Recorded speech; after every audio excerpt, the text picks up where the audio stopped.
Hey there, everyone. Just want to explain to you what all is currently going on, the best I can right now on February the 19th, in regard to some things that we can look forward to, plan on, and go about setting out trying to do right now. Right now, basically, I'm on sort of a winning streak I am really on a FanDuel with the National Hockey League. So, I'm going to bring it up at a later time and show some, winnings there, probably in the next video as far as how to do so, and just briefly show you, though, as of now, what's currently working the best. But per my previous videos, really, there's nothing different than if you've been, watched any other videos beforehand to really show you. It's just that the switch that I've made to kind of update for the best results is I have basically done is with just a couple variations as far as like diversifying my goalies and making sure that that to give you an idea here to show you something visually, of course. Look on the website for the starting goalies on left wing lock and just make sure obviously they're starting and confirmed. But as always important in my case or in yours hopefully as well is that you have some sort of position analyzer to get yourself to analyze, not only using this site, but like, for example, try to look at something that's more confirmed. These are all just projected goalies early in the day, but this one's confirmed. I don't really see him as being one that I would probably pick unless it's just like for a tournament, maybe for this guy here for the Islanders, but matchup metrics. Okay, so that's cool. But to get a better idea, even of course, going to draft dashboard and analyzing there what's going on, how you can start earning a consistent amount of, small to large earnings, whatever amount you want, obviously, on FanDuel or DraftKings. You just head over here to your draft dashboard analyzer, click on NHL. Right at the moment, there's no NBA going on, so I found it also helpful to just be able to focus on NHL and all the metrics and numbers.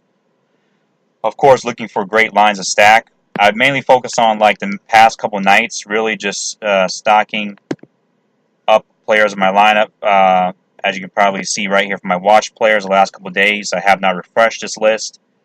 The Winnipeg guys, such as Brown. No, I'm sorry, not Brown. Who's the guy in Winnipeg? Was a few of them, obviously, on the front line. Because I chose basically per the right money line Vegas odds. And today it happens to be Vegas, the Vegas Knights, and the Nashville Predators. So I already watched some of these guys on the list as well. But I've had success basically doing four-man stacks. Now, the four-man stacks can be made using the goalie, but preferably maybe you'll find another goalie, as has worked well for me in one particular one here last night. Let's see what it was here off my phone. I'm just looking here to see what did the best, and I'll try to remember to put it up on my next. Actually, I just put it up on my blog, the picture of it. My blog post coming up on the 28th or the 21st is when I probably posted by that time. I'll just show you the winning from that day.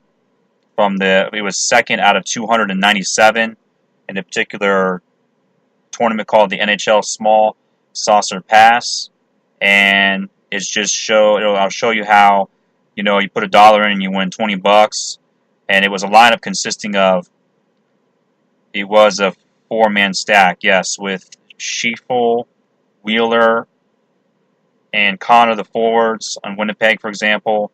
So obviously I got the three starting forwards and a defenseman, Myers. So those players are all still watched here, as you can see on my screen. And the reason I'm watching them, though, is, like I said, I based the foundation being, for where to start with picking my lineups and players from the most updated Vegas lines.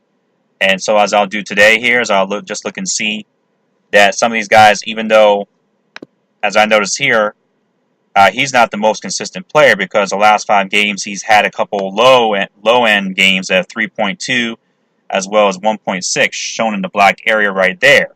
So his downside is not so high. So I may decide against him and do another one of those tournaments, try to put $1 in, win 30, 20, 10 bucks, or at least double my money, get a couple bucks, because I'm positioning myself with players that don't necessarily, have the best goalie, but separate myself in terms of allowing myself to not have the most expensive goalie, but still positioning, not even in necessarily a goalie at home, because I'm looking for a cheaper goalie. As I found where Toronto, this guy's name was Mekol Hinney, I think, for Toronto instead of the starting goalie, and because it was a good team playing on the road, they won 3-2 over Detroit. But the Toronto Maple Leafs, did well on that particular day. So a lot of times it works when you have a guy that's a backup goalie and it does well, even perhaps on the road. Of course, you can check various games and, Google, if you want, just to look at that to verify. But as I found, I like to read through, not really using this, but more so using the Daily Face-Off site to do so. So I've pretty much just been going over this information because this gives you the best idea of what it is you really need and want to use in determining and evaluating those players. As for the rest of your lineup, though, you can pretty much go through, your draft dashboard entries and going through the key category here is studs, which this doesn't really go by position, but however, when you get down to the last 1 or 2 players, of course, you can go straight to the position optimizer and try to find the best value plays for the rest of your lineup. So I don't necessarily stack the rest of my lineup at all, even though you could, obviously, with 8 guys left on the team. There's 9 on an NHL FanDuel team that you'll stack. But I, a lot of times will just diversify that and make sure I get enough solid plays to where they're really just playing good players. I'm not just, paying for that expensive goalie and then just hoping for a few guys that are just sleepers. No, I'm trying to get, a stacked a really good Vegas odds team, and hopefully against the team that is projected to allow, the implied point total being the least amount of goals implied, or at least among the lowest, and picking one of those goalies as well for the day. So among stud players here, low risk options, we can see some of the top for the day. They're pretty easy to evaluate and identify right here, such as Stahl, Josie, Doughty, and so forth. So just want to leave you with that for now. I want to do like a league a little bit later on to help you guys out with that for like a baseball league coming up. March 29th is the first, pitch. So we'll look forward to that as well. Thank you guys.